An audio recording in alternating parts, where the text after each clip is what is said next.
If you have no idea who the hell I am, I used to make videos about the Rings of Power.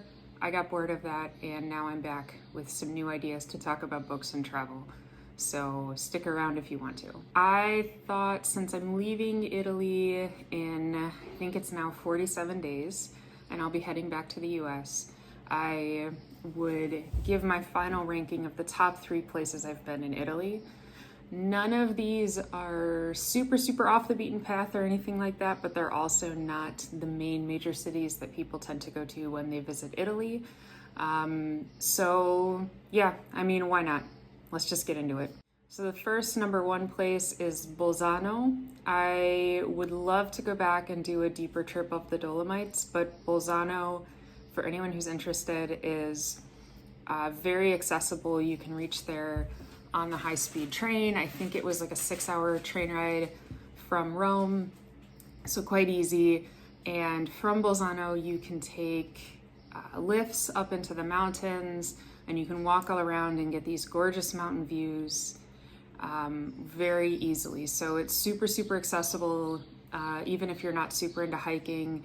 I loved going up the mountain, and then there's like a little train on top of the mountain that you can ride that can take you to all of these gorgeous walking paths. So I would highly recommend it. And we went in October and it was gorgeous. Like, the colors were just amazing. That was my favorite place that I visited in Italy as I've been here.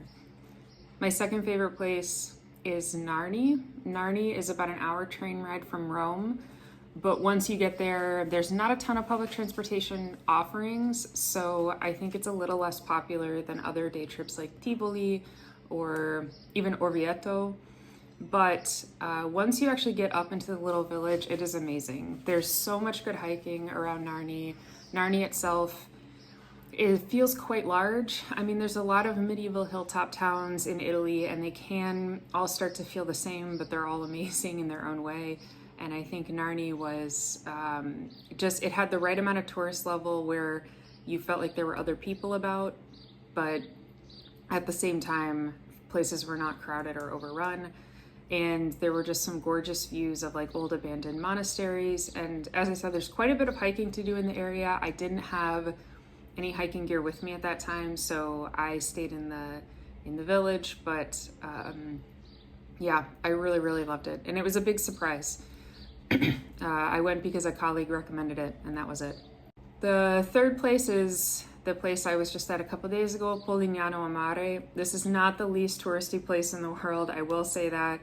And I was there over what is, for many Italians, a long holiday weekend, and the weather was absolutely perfect. So I think it was probably about as crowded as it gets. I really don't know.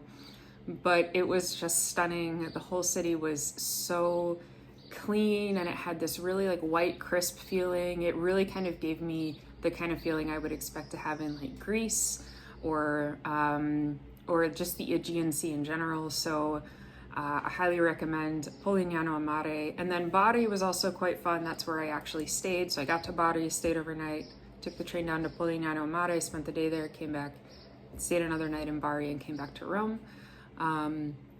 Bari has some really cool, like, a really cool old city as well. Quite a bit of good shopping, very good energy. People were super nice. So Bari itself, I would recommend. It's known for this one little street where ladies are out making pasta, and you can buy pasta directly from them, and that is extremely charming.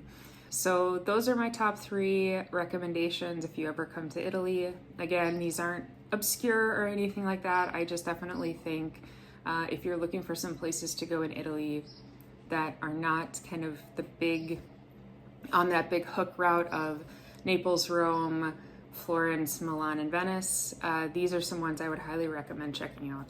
So thanks for watching, and I'll be back with more videos very soon. Bye-bye.